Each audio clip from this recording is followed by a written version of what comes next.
Hi everyone, hope you had a great Thursday. We are going to finish out section 5 with using angle, angle, side. So at this point in time you need to pause the video and write this in your packet.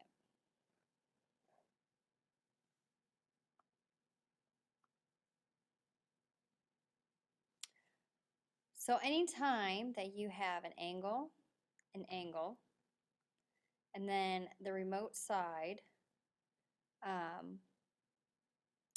you are going to use angle, angle, side.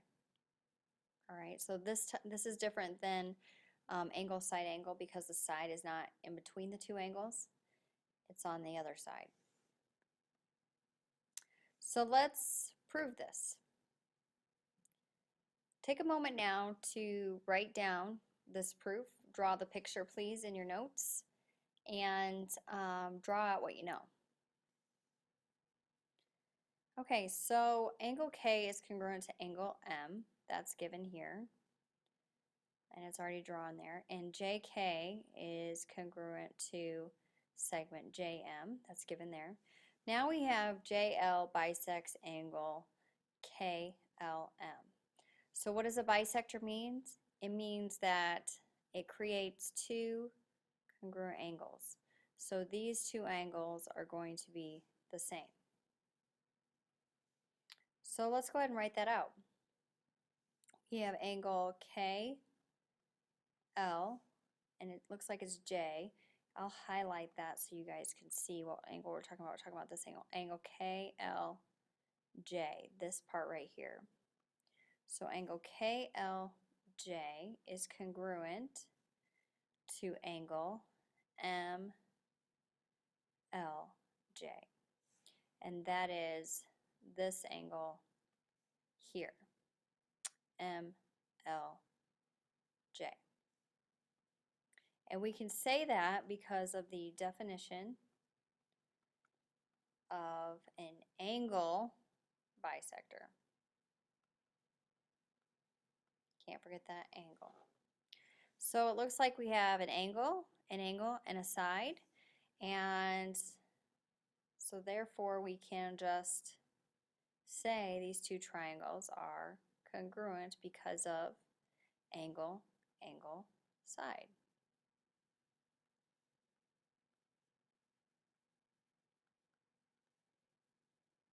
Pause the video, make sure you have all this written down.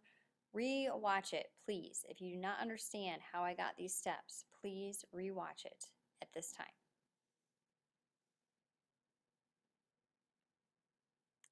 Okay, the next proof. Pause the video here, write down the given, write down the proof, and mark up your picture, please, to see what you know.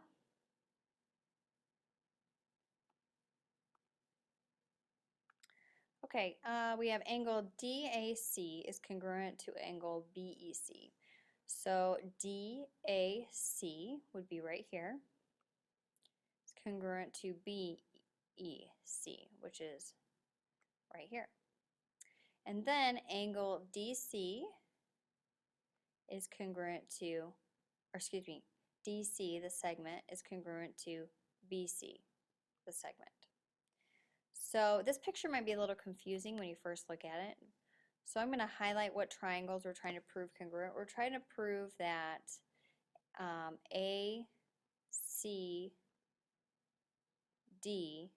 is congruent to angle, or excuse me, triangle EBC.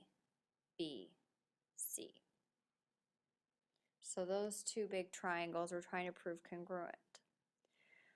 So let's think about this. What direction do we want to go in? We already know that these two angles are congruent, angle A and angle E, and we already have a side. Can we pick out another angle that we know is congruent? Because I don't know if this is going to benefit us at all, this side right here and this side, to get side, angle, side. I don't think that will.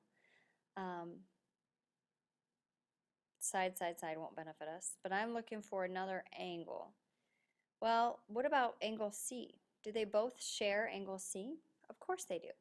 So we have angle C is congruent to angle C based on the reflexive property.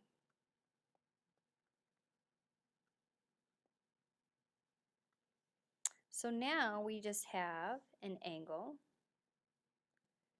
a side, and an angle, or an angle, angle, side. And so now we can prove that these two triangles, ACD, is congruent to triangle ECB. Pause the video again, rewatch this proof if you do not understand. That's all I have for you. There's no question at the end of the proof. I'm just going to be checking your notes, so make sure you get that done. You guys have a great evening. We'll see you tomorrow for Friday. Woo!